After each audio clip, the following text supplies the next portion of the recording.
aujourd'hui, c'est une mobilisation qu'on aura mercredi devant le gouvernement. On appelle tous les parents des étudiants, on appelle les étudiants qui sont revenus. On appelle aussi les représentants coutumiers, le Sénat. On appelle le clan Païta que l'on a vu hier, justement, on a rencontré pour nos étudiants. On appelle toute la population à venir se mobiliser pour nos enfants, parce que ce n'est pas seulement pour nos enfants, pour le rapatriement, ce sont nos enfants pour les années à venir qui vont faire leurs études. Parce que ce travail que l'on fait, c'est un travail d'ensemble et de globalité, mais aussi un travail de solidarité que l'on a et le devoir que l'on a pour nos étudiants. Et ce sont nos enfants qui sont là-bas, qui sont coincés à 22 000 km. Donc j'appelle toute cette population à venir parce que c'est une solidarité humaine et non politique. Je dis bien politique parce que je sais qu'aujourd'hui, on a en ce moment les municipales qui se passent et je ne veux pas que ça soit une question de politique ou de municipales qui viennent se mêler à cette solidarité. Je veux bien être claire avec les choses. C'est une solidarité humaine et citoyenne pour nos enfants. On dit que nos enfants sont l'avenir du pays. Eh bien aujourd'hui, mobilisez-vous, venez mercredi devant le gouvernement et mobilisons-nous ensemble pour demander plus de cadres, plus de transparence de la part du gouvernement pour nos enfants. Vous demandez également à être associé dans ces travaux, ces plannings de rapatriement. Aujourd'hui, c'est quoi que vous reprochez finalement à ce dispositif qui est mis en place? Aujourd'hui, on reproche à ce dispositif le manque de transparence envers les parents, le manque de réponse que nos étudiants attendaient de leur part, et aussi un travail en concertation, c'est-à-dire qu'on est tous les partenaires concernés autour d'une table à travailler ensemble. Non se critiquer pour l'incompétence de chacun, mais plutôt pour la compétence que l'on peut donner à un dossier concret. Concrètement, c'est qui que vous voulez rencontrer au gouvernement? Concrètement, au gouvernement, nous voulons rencontrer Madame Purisouké, la présidente de la Santé, la ministre de la Santé, Madame Chamorro, la ministre de l'Éducation, et Monsieur Tuénan, le ministre des Transports. Tous les trois ensemble sont concernés pour la crise sanitaire qu'il y a eu et pour le rapatriement de nos enfants. D'après le GPE, les étudiants calédoniens ne sont pas prioritaires. Oui, après la déclaration de M. Sansa hier, qui disait comme ça que nos enfants ne sont pas prioritaires, je suis désolée, nos enfants sont prioritaires parce que ce sont nos enfants qui sont là-bas et ce sont des Calédoniens aussi. Donc toutes ces personnes sont prioritaires, ils ont le droit à la priorité parce qu'on les envoie pour faire leurs études, pour avoir des compétences, et ce sont, comme ils disent souvent, l'avenir de notre pays. Donc la moindre des choses, c'est de faire rapatrier et de prioriser nos étudiants.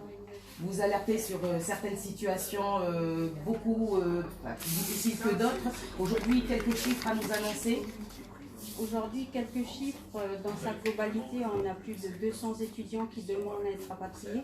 334 qui ont été rapatriés, mais on n'a pas pris en compte les critères de santé, on n'a pas pris en compte les stages, on n'a pas pris en compte l'encadrement spécifique de nos étudiants, donc nous, ça nous interpelle. Il reste encore combien d'étudiants à faire rapatrier? Là, Madame Siro nous a témoigné de 60 à la MNC et on aimerait bien justement avoir une vision sur ces listes sans pour autant qu'elles soient publiées publiquement, parce que ça c'est vrai, c'est un droit de garder anonyme les dossiers, mais qu'au moins les associations de parents d'élèves comme l'UGPE puissent avoir un travail d'ensemble et une vision sur cette liste, parce que nous constatons qu'elle n'est pas claire. L'idéal pour vous, c'est la demande d'un vol de rapatriement spécial? Oui. Notre demande a toujours été, depuis le début qu'on a commencé, un rapatriement de nos enfants. C'est-à-dire qu'au début, on avait demandé 3 vols de rapatriement spécial pour nos étudiants. Jusqu'à maintenant, après nos diverses réunions que l'on a eues avec la cellule de crise, nous n'avons eu que 30 places et encore 10 à 15 places qui ont été respectées dans le rapatriement de nos étudiants. Avec le GPE et la Maison de la Nouvelle-Calédonie en partenariat pour justement faire rapatrier ces gens. Oui, ça a été l'objectif hier de notre réunion de vidéoconférence avec la MNC et puis M. Hamilton, que l'on remercie beaucoup, parce que ça nous a éclairé justement sur le fonctionnement de la MNC, mais aussi ça nous a permis de comprendre que les jeunes, nos étudiants, doivent impérativement s'inscrire sur la plateforme de la MNC pour pouvoir avoir toutes les informations concernées sur le rapatriement des jeunes étudiants en Nouvelle-Calédonie. Parce que nous, ça nous permet aussi de comprendre que la liste que l'on doit travailler ensemble, elle doit être bien transmise à la MNC. Vous demandez également que des critères qui ne sont pas encore enregistrés apparaissent aujourd'hui, notamment les critères psychologiques.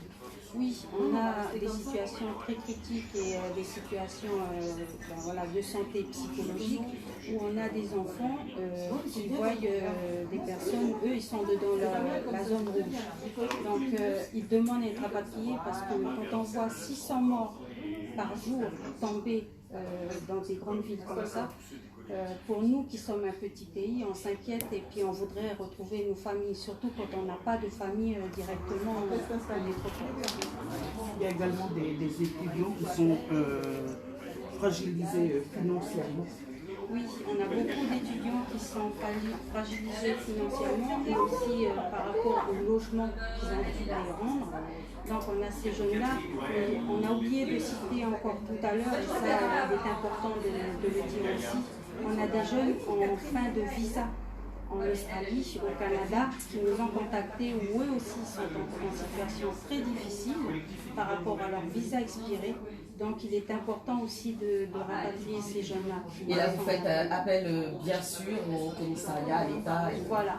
Là aujourd'hui on fait appel à tous ces jeunes étudiants-là qui nous ont contactés parce que la situation est très difficile aussi pour eux. Non, vous êtes parlé.